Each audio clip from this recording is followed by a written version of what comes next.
Hello everyone, myself Dr. P. Srivastava, and today we will discuss about the artery supply of the heart. So, the heart is supplied by the two coronary arteries which arising from the ascending aorta, which known as right coronary artery and left coronary artery. And these arteries which runs in coronary sulcus. You can see the ascending aorta. This is the ascending aorta, and where the left coronary artery, this is the left coronary artery, and this is the right coronary artery which arise from the ascending aorta, right? In right coronary artery, these artery arise from the anterior aortic sinus of ascending aorta, and it is smaller than the left coronary artery, and the right coronary artery ends by anastomosis with the circumflex branches of left coronary artery, or by dipping itself deep in the myocardium. This is an anterior aortic sinus, right? And this is the right coronary artery which arises from the anterior aortic sinus of ascending aorta. And this right coronary artery is smaller than the left coronary artery, and it anastomosis with the circumference branch of the left coronary artery. Okay. It is a right coronary artery arises from the anterior aortic sinus of the ascending aorta and between the right auricle and pulmonary trunk, where it runs forward toward the right side and runs downward in the right anterior coronary sulcus to the junction of the right and inferior border of the heart. Now it winds off in inferior border. Here is the inferior border. It winds up and reach diaphragmatic surface. This is the diaphragmatic surface.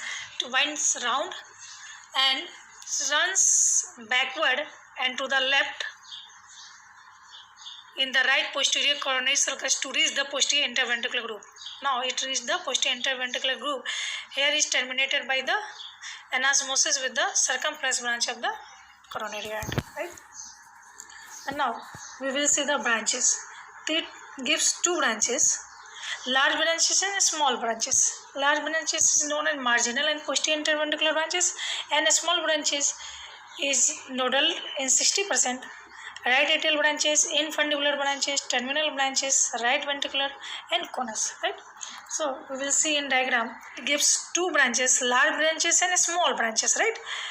Large branches, in large branches it gives marginal branches. This is the marginal branch. This is the marginal branch, and this is the posterior interventricular branch. This is the posterior interventricular branch which anastomosis with the left coronary artery by the circumflex branches. Right? Now, area of distribution. So, the right coronary artery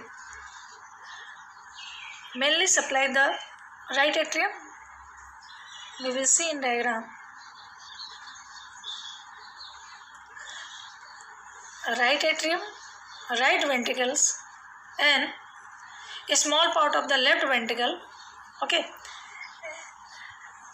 and adjoining the posterior interventricular groove. A small part of the left ventricle adjoining the posterior interventricular groove. This is and posterior part of the interventricular septum and whole conductive system of the heart except a part of the left branch of the AV bundle. It means in 40% cases, the SA node is supplied by the left coronary artery. Otherwise, whole conductive system is supplied by the right coronary artery. Right?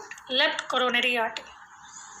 The left coronary artery is larger than the right coronary artery, and it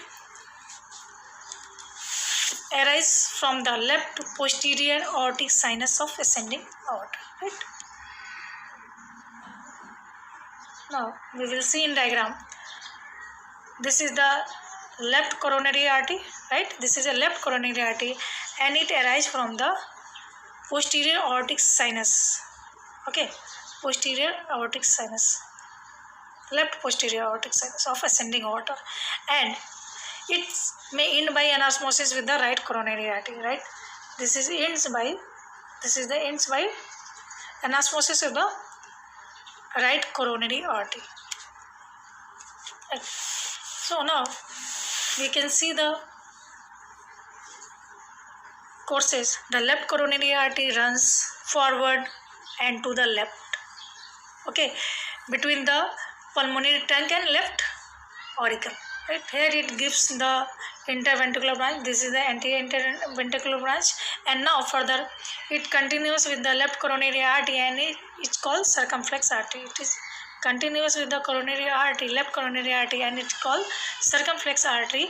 And after giving the anterior interventricular branch, right, it runs left anterior coronary sulcus and winds around the left border. This is a left border and continuous of the left posterior coronary sulcus.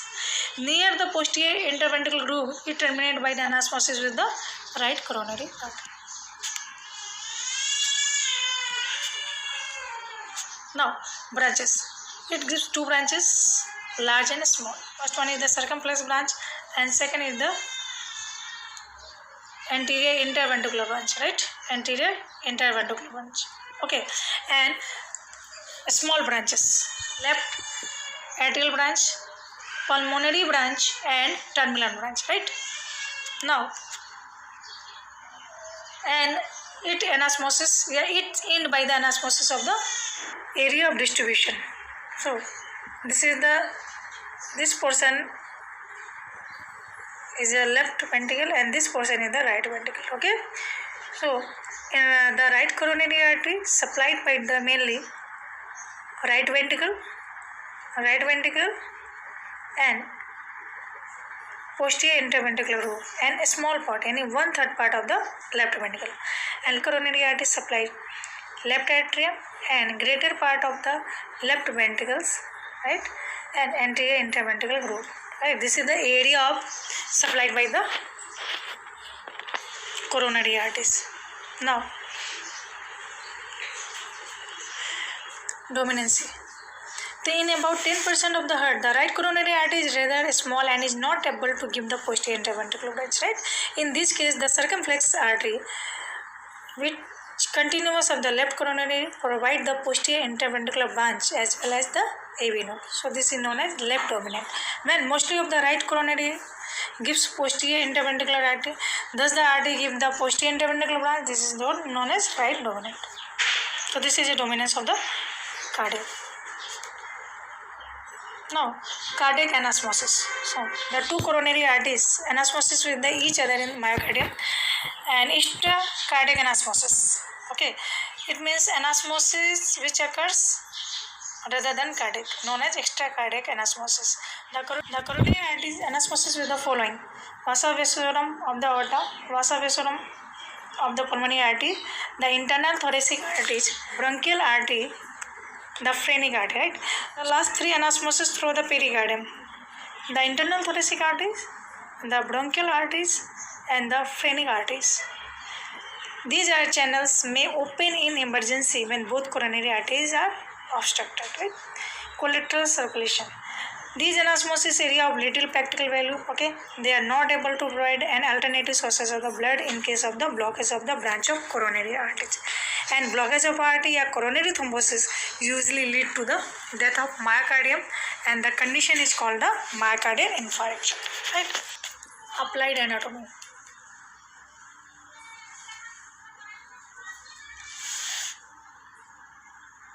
Thrombosis of coronary artery, occlusion of the coronary artery, right?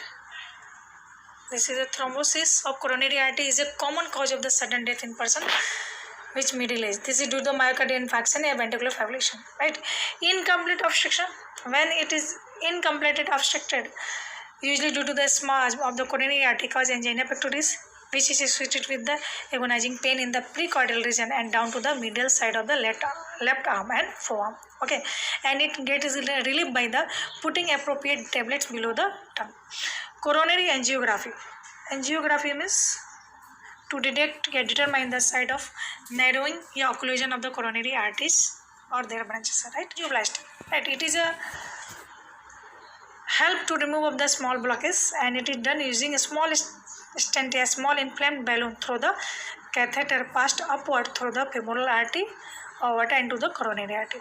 If there are a large segment, a multiple side of the blockage, coronary bypass is done using either great saphenous vein or internal thoracic artery. This is the